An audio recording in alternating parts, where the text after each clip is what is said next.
கொடுக்கப்பட்டுள்ள தலைப்போ சாமானியர்களின் பார்வையில் சர் பிட்டி தியாகராயர். தலைப்பை கேட்டவுடன் மெய் சிலிர்த்தேன். ஏனென்றால் தியாகராயர் என்பது வெறும் பெயர் அல்ல, அது ஒரு பொற்காலத்தின் அடையாளம். ஆம், 1852 சென்னையில் பிறந்து பிரசித்தி பெற்ற பிரசிடென்சி கல்லூரியில் பயின்று வழக்கறிஞராக புகழ் பெற்ற இவர் தன் வாழ்நாள் முழுவதும் மக்களுக்காகவே வாழ்ந்த, மக்களுக்காகவே உழைத்த அரசியல்வாதி, சமூக சீர்திருத்தவாதி என்று சொன்னால் அது மிகையாகாது.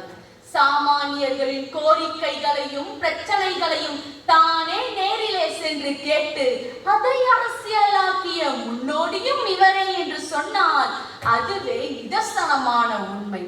சாமானியர்கள் அனைவரும் இவரை தங்களது குரலாகவும் தங்களது பிரதிநிதியாகவும் கண்டனர்.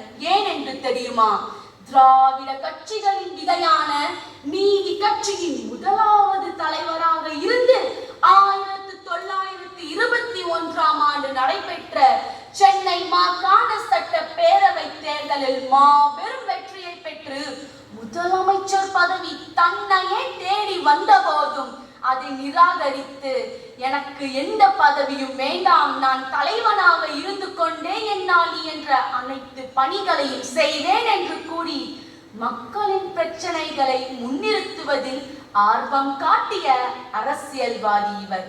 சாதி மதம் பாகுபாடு வேறுபாடுகள் மக்களை பின்தள்ளி கொண்டிருந்த அந்த காலகட்டத்தில் சாதி ஒதுக்கீடு என்ற திட்டத்தை மக்கள் உயர்த்தி கொள்ள பயன்படுத்தினார்.